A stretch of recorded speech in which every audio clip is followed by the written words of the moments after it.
Di panggung dunia, sebuah pertemuan langka baru saja terjadi. Tiga pemimpin dari negara-negara superkuat, Vladimir Putin dari Rusia, Xi Jinping dari Tiongkok, dan Narendra Modi dari India berkumpul di satu tempat. Momen ini bukan sekadar pertemuan biasa, melainkan sebuah sinyal kuat bahwa ada solidaritas baru yang terbentuk di antara mereka. Solidaritas ini didorong oleh satu hal utama, minyak Rusia yang murah. Namun, di balik itu, ada satu musuh bersama yang mempersatukan mereka, Amerika Serikat. Mengapa tiga negara ini kini semakin lengket? Apa peran minyak murah Rusia dalam hubungan ini? Dan bagaimana kebijakan Presiden AS Donald Trump justru mendorong mereka untuk bersatu? Selama beberapa tahun terakhir, Tiongkok, India, dan Rusia telah memperdalam hubungan mereka. Namun, dorongan terbesar untuk bersatu datang dari kebijakan luar negeri AS. Tiga negara ini kini memiliki musuh bersama. Amerika Serikat, terutama di bawah kebijakan proteksionisme yang keras dari Presiden Donald Trump. AS memberlakukan sanksi berat terhadap Rusia setelah invasinya ke Ukraina. Sementara itu, Washington juga mengenakan tarif besar pada Tiongkok dan India, yang merupakan mitra dagang utama AS. India sedang terhuyung-huyung akibat tarif resiprokal tertinggi yang dikenakan Washington, sebagai hukuman atas pembelian minyak dari Rusia. Tiongkok masih bernegosiasi untuk menghindari tarif yang menghancurkan dan kemungkinan sanksi jika terus membeli minyak mentah Rusia. Tekanan ekonomi dari AS inilah yang mendorong ketiga negara ini untuk mencari jalan keluar dan memperkuat hubungan di antara mereka. Peran minyak Rusia yang lebih murah tidak bisa diremehkan. Setelah negara-negara barat memutuskan hubungan perdagangan dengan Moskow, Rusia memiliki kelebihan pasokan minyak yang harus dijual. Disinilah Tiongkok dan India masuk.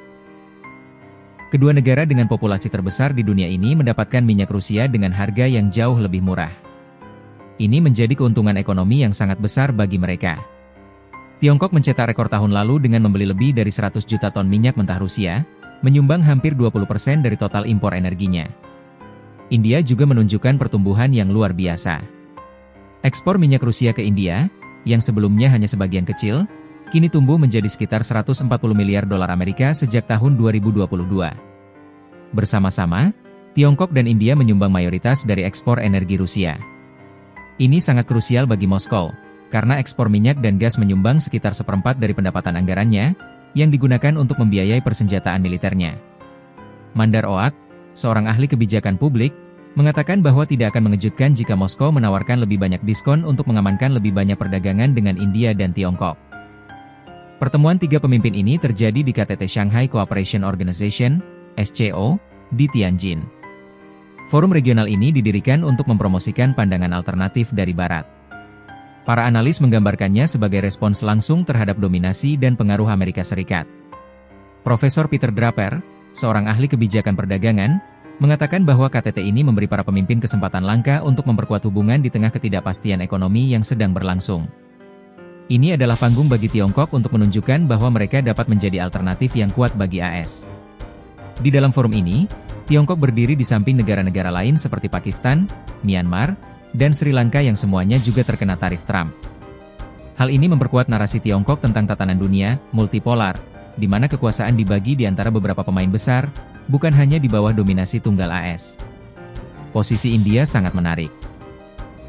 New Delhi menghadapi tekanan besar dari Washington, terutama setelah pemerintahan Trump mengenakan tarif tambahan sebesar 25% sebagai hukuman atas pembelian minyak Rusia. Namun, Perdana Menteri Modi tetap teguh. Ia menegaskan hubungan dengan Moskow, mengatakan kepada Putin bahwa negara mereka telah berjalan bersama bahu-membahu.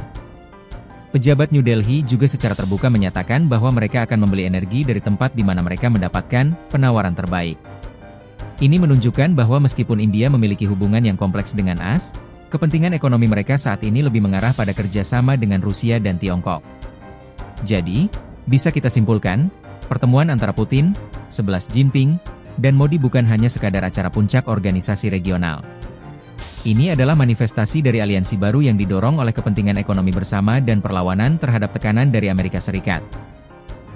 Minyak murah Rusia menjadi katalis yang mempererat hubungan ini, sementara kebijakan luar negeri AS menjadi pendorong utamanya.